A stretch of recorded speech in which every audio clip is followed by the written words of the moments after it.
तळ कोकणात सध्या राजकीय वातावरण अक्षरशः पेटलेलं आहे.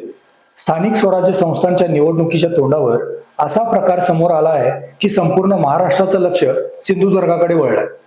शिवसेना शिंदे गटचे आमदार निलेश राणे यांनी भाजपावर पैसे वाटपाचा गंभीर आरोप करत एका भाजप कार्यकर्त्याच्या घरावर धाड टाकल्याचा दावा केला.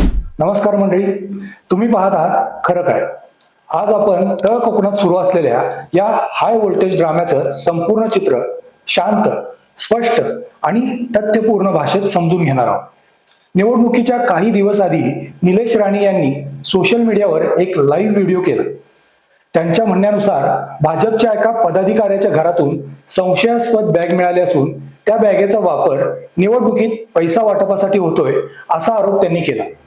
हा प्रकार त्यांनी थेट लोकांना दाखवण्याचा प्रयत्न केला आणि त्यानंतर वातावरणात खळबळ उडाली.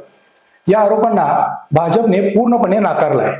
त्यांच्या बाजूने सांगण्यात आलंय की राणेंचा आरोप निराधार आहे आणि निवडणुकीच्या आधी अशा प्रकारे वातावरण तापवणं हा राजकीय स्टंट आहे.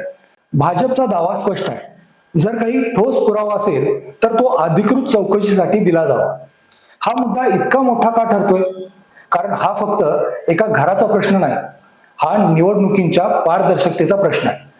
पैसा वाटप, बॅग, गुप्त हालचाली या गोष्टी शब्दांनी ऐकायला जितक्या साध्या वाटतात तितक्याच त्या लोकशाहीला धक्का देणाऱ्या आहेत. विशेषतः कोकण सारख्या राजकारण जागरूक प्रदेशात अशा आरोपांमुळे मतदारांच्या मनात मोठा गोंधळ निर्माण होतो. आता पुढे काय? या प्रकरणाची चौकशी करण्याची मागणी वाढत आहे. पुरावे, व्हिडिओ आणि संबंधित लोकांची माहिती या आधारावर पुढील कारवाई होईल. आरोप खरे ठरले तर निवडणुकीच्या प्रक्रियेवर गंभीर चर्चा अपेक्षित आहे आणि आरोप खोटे ठरले तर हा प्रकार राजकीय आरोप प्रत्यारोपाचा आणखी एक भाग ठरेल. शेवटी मुद्दा एका पक्षाचा नाही, मुद्दा आहे मतदारांचा विश्वास टिकतोय का. निवडणुका म्हणजे जनतेची ताकद.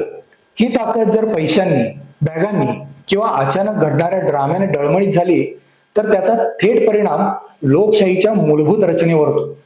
पारदर्शक, स्वच्छ, निष्पक्ष निवडणूक व्यवस्था हीच खरी गरज आहे.